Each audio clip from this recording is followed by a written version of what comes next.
Hi, my name is Kimberly, and this is my LUT presentation for WGU on global warming.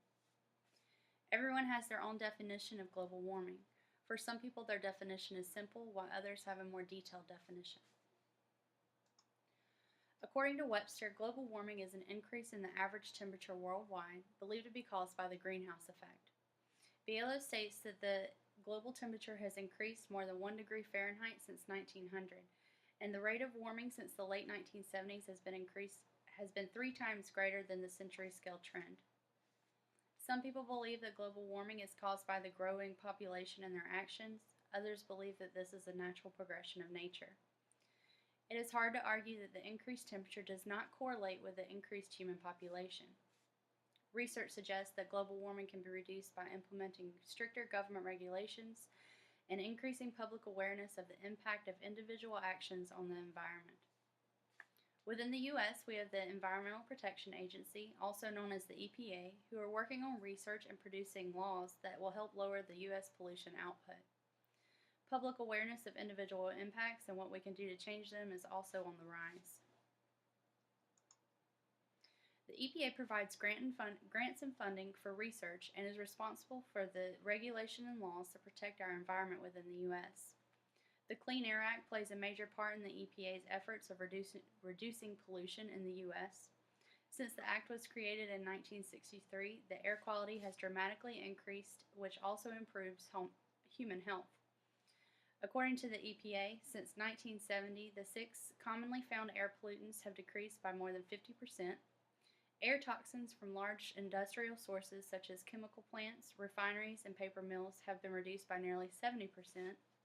New cars are more than 90% cleaner and will be cleaner in the future, and production of most ozone-depleting chemicals have ceased. As technology advances, the standards will increase, and this act will have a greater impact on the air quality within the U.S. Another major EPA act is the Clean Water Act. According to the EPA, the Clean Water Act establishes the basic structures for regulating discharges of pollutants into the waters of the U.S. and regulating quality standards for surface waters.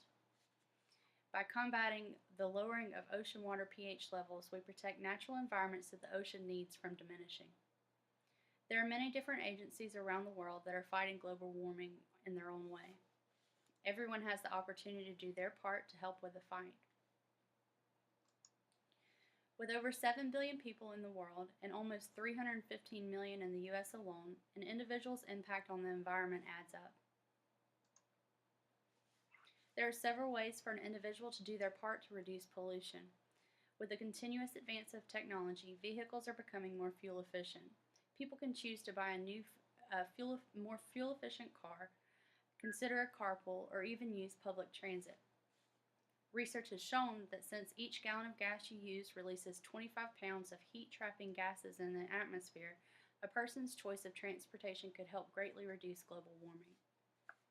People should also know that the little things do matter, like turning off the water while brushing your teeth, recycling instead of trash, and even something as small as light bulbs can impact the environment.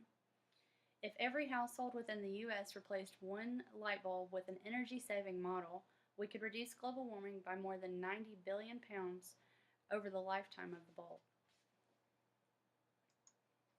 Research suggests global warming can be reduced by implementing stricter government regulations and increasing public awareness of individual actions on the environment. As history shows, as the government researches different pollutions and ways to reduce them, the standards of these laws will be increased. An individual's understanding of their actions can play a large part in reducing global warming as well.